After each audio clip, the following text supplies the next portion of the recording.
When I first started paying attention to my body, it was never just about the number on the scale. It was the feeling of looking in the mirror and carrying something heavier than weight alone.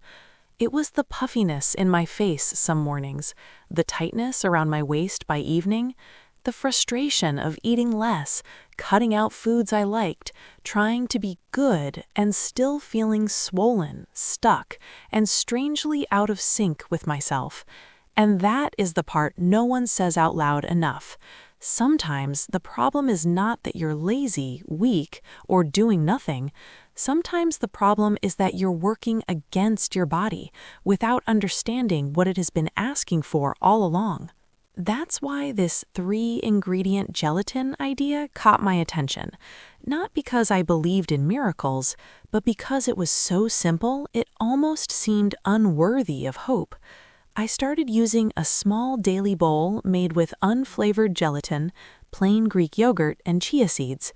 I would bloom 1 serving of gelatin, fold it into the yogurt, stir in about a tablespoon of chia, let it thicken, and eat it at the time of day when I usually felt my control slipping, usually mid-morning or late afternoon.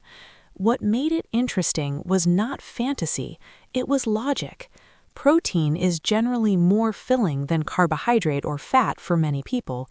Chia added to yogurt has been shown in a randomized crossover trial to increase fullness and reduce intake at the following meal, and gelatin itself may help with short-term hunger suppression, even though the long-term evidence doesn't support it treating it like a standalone fat loss solution.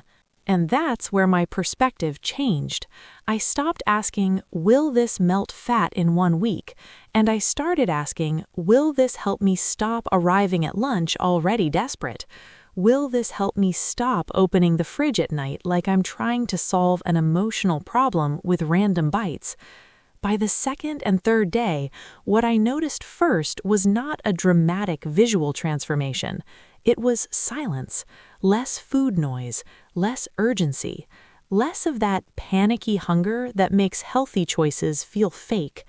I felt more stable, and when hunger becomes more stable, everything else becomes easier to keep consistent. What surprised me even more was the way my stomach felt.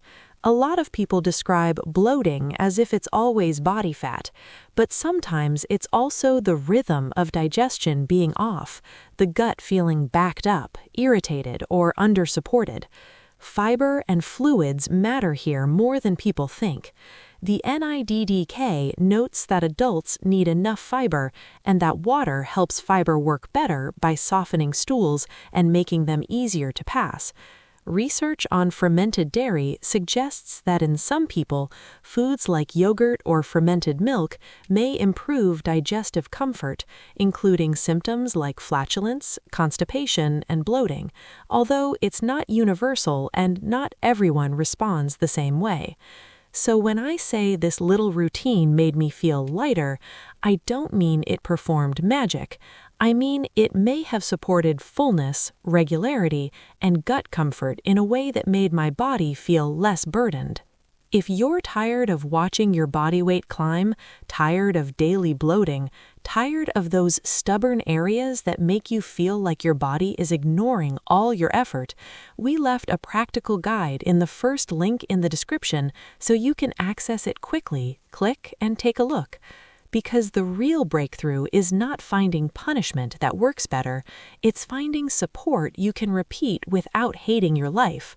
By day 7, I understood something I wish more people were told from the beginning. No single food can decide where your body loses fat first, and no honest method should promise that. What 7 days can do is reveal whether your body responds well to structure, satiety, better digestion, and a routine you can actually maintain. That's the window this method opens.